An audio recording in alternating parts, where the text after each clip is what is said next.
The Jewish people know what it means to be defamed in public as well as anyone.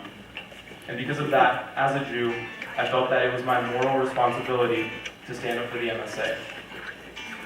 What I hope, more than anything, is that this coalition stays together and becomes an organization that stands up for all of its members, no matter where they come from.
Yeah, there we go. All right.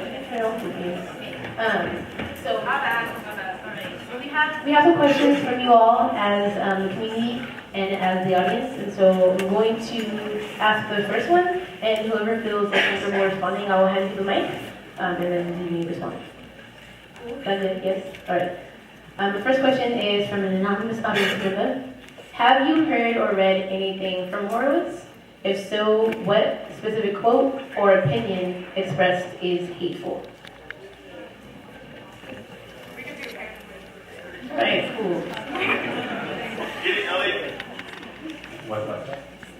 Yeah, so my name again is Elliot. I'm a graduate student and member of the Muslim Student Association here in UCSD. Just to iterate what I already said, I do consider hate speech, which is also not true. I think there's some kinds of hate speech that can be like, you're a stupid jerk, which, you know, I might not agree with, but that person might feel that way. But saying that our MSA is tied with, is interested in the second Holocaust, as I said, we did our little critical thinking exercise, and it doesn't work.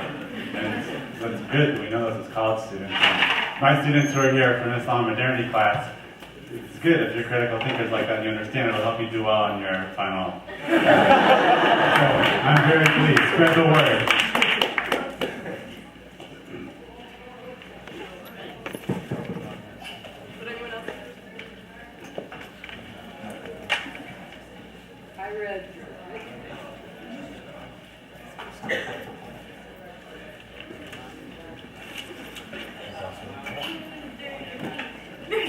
And I do this for a living. I would just say that I used to read Horowitz a lot, but it was in a magazine called Ramparts. That history's kind of been lost. It's an interesting change of direction. I have read his critiques of a UCSB graduate who now teaches at Arizona State University, Helen Kwan. You may have seen the film that she and her partner Christopher did on Angela Davis and Yuri Kochiyama. And somehow that work has mightily offended Horowitz, and he has a diatribe on his website against them. Other than that, I don't read him. Which part was hateful?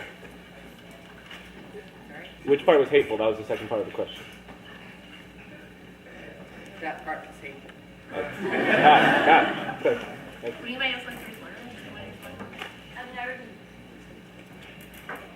I already said earlier that he did describe Palestinians as morally sick. So to say that a Palestinian, by virtue of just being a Palestinian, is morally sick is the definition of racism. I would feel that's pretty hateful.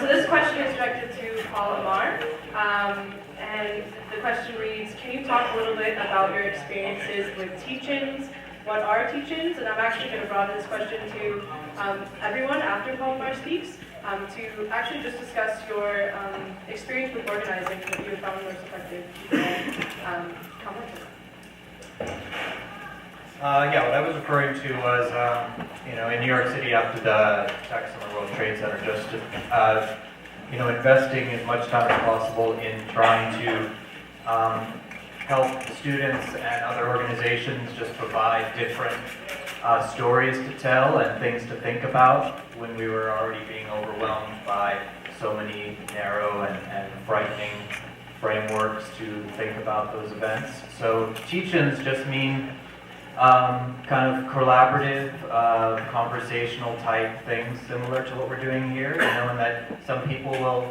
toss out some of their ideas, hopefully to promote critical or alternative ways of thinking, and then people just get their minds working and they think about things in ways when you don't have time to create a syllabus and start a new curriculum or fund a new department, but you really want to put some new ideas out there in the public sphere. Now, of course, there's a lot of alternative media, so those things can go viral and spread.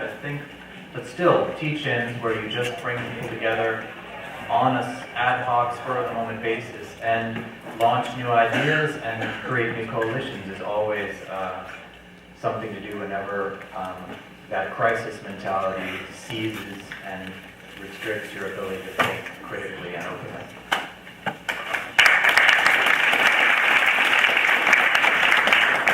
Thank you. I believe that teach-ins are not about simply listening to people that we agree with, but listening to people who have a variety of perspectives that we can learn from. When part of that question was, what's your experience with teach-ins or organizing like that? And this kind of gets me feeling like deja vu all over again, and some things don't change over a long period of time. Let's pray. In this generation it will, but a teach-in that I go back to is one that I organized when I was a university student at UC Berkeley. And in 1988, just after the first Intifada broke out, the first Intifada in Israel, I organized in that January of that year a teach-in on Sproul Plaza, where we began with a rally, and then we went into classrooms and had people speak and teach about different aspects of Jewish and Palestinian views of what was going on in Israel at the time.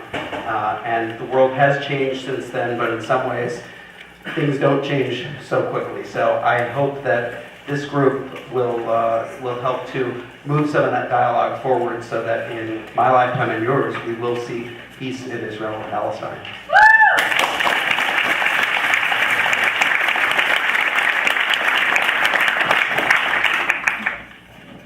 I just mentioned some things that we've done at the MCC through the years.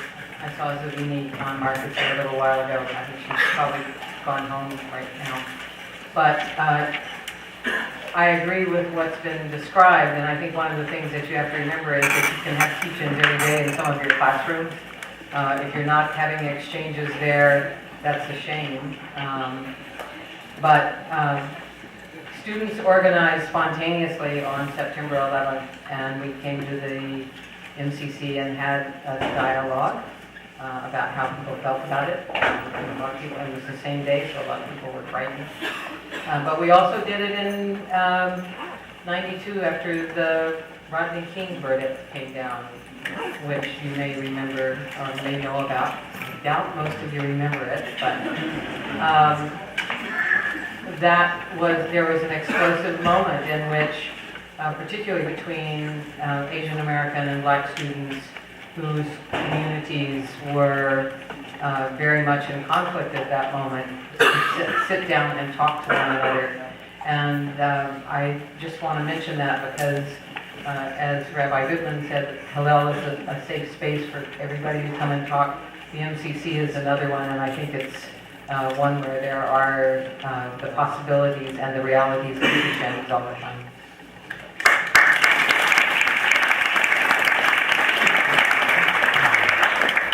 So, on the topic of organizing,